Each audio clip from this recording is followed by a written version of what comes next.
యేసుక్రీస్తు నామములో మీకు అందరికీ వందములు. అనగా హృదయం నుంచి బయలువెళ్ళినవని దేవుని వాక్యం ఉంటుంది. అందులో అబద్ధం అనేది కూడా ఒక మరి మనిషి యొక్క స్వభావం, అంటే పాప స్వభావం. అది అబద్ధం అనేది మరి మనిషి అంతా కూడా పాప స్వభావంతోనే ఉంటాడు. అనేక స్వభావాలు దానిలో ఉంటాయి. మీరు మార్కు సువార్త 7వ అధ్యాయం చదవండి. అదేవిధంగా గల్తీలు రాసిన ఆ పత్రిక 5వ అధ్యాయం చదివితే కూడా దానిలో మరి మనిషి యొక్క స్వభావాలు మరి ఆత్మఫలాలు కూడా రెండు కూడా అక్కడ రాయబట్టు ఉంటుంది. అయితే అబద్ధం అనేది దేవునికి విరుద్ధమైన స్వభావము. అబద్ధములాడు పెదవులు యెహోవాకు హేయులని దేవుని వాక్యం చూస్తున్నాం.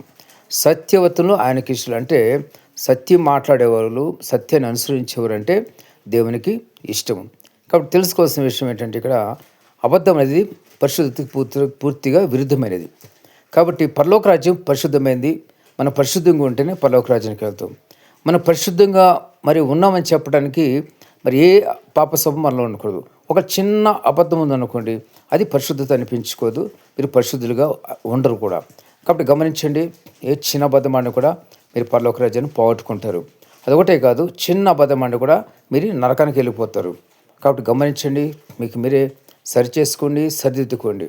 దావీదు ఒక మాట ఆయన చెప్తూ ఉంటాడు, నన్ను పరీక్షించి పరిశోధించము, నీకు ఆయాసకరమైన మార్గం నా ఎందు ఉన్నదేమో చూడమని దేవుని దగ్గర ఆయన ప్రార్థన చేస్తూ ఉంటాడు. కాబట్టి ఎవరికి వాళ్ళు ఏ రోజుకి ఆ రోజు మనం పరిశీలన చేసుకోవాలి. దేవునికి ఇష్టమైన స్వభావం ఉంటే కనుక దాన్ని దేవుని దగ్గర ఒప్పుకొని వాటిని విడిచిపెట్టాలి. ప్రతిరోజు దేవుని దగ్గర మన పాపాలు అన్నిటిని ఒప్పుకొని ఎప్పటికప్పుడు పరిశుద్ధంగా పవిత్రంగా జీవించాలి. పరిశుద్ధంగా ఉన్నప్పుడు మాత్రమే పరలోక రాజ్యానికి వెళతారు. పరిశుద్ధులు కానివారెవరు కూడా పరలోక రాజ్యంలో ప్రవేశించరు. మరి ఎన్ని బోధలు చేసినా, ఎన్ని అద్భుతాలు జరిగించినా, మరి ఆ యొక్క రాకడ వచ్చే సమయంలో పరిశుద్ధంగా లేకపోతే, ఒకవేళ దేవుడు మరి తీసుకున్నప్పుడు పరిశుద్ధంగా లేకపోతే కనుక మరి పరలోక రాజ్యానికి వెళ్ళరు. అంటే తీసుకోవటం అంటే ఈ లోకంలో మరణం వచ్చిందనుకోండి, ఆ సమయంలో మీరు పరిశుద్ధంగా ఉంటే దేవుని దగ్గరికి వెళ్తారు, పరిశుద్ధంగా లేకపోతే దేవుని దగ్గరికి చేరుకోరు. కాబట్టి ప్రతి సెకను కూడా మనం పరిశుద్ధంగా పవిత్రంగా జీవిస్తేనే పరలోక రాజ్యాన్ని పొందుకోగలుగుతాం. లేని పక్షంలో ఎంత బాధలు చేసినా, ఎన్ని అద్భుతాలు జరిగించినా, ఏమి చేసినా కూడా మరి నరకానికి వెళ్ళిపోవాల్సిందే పరిశుద్ధత లేకపోతే. గమనించండి, ప్రతి క్షణం కూడా పరిశుద్ధంగా ఉండాలి, అప్పుడు మాత్రం పరలోక రాజ్యానికి వెళ్తాం. ప్రతి దినము, ప్రతి సెకండ్ కూడా మనం పరిశీలించుకోవాలి, పరీక్షించుకోవాలి.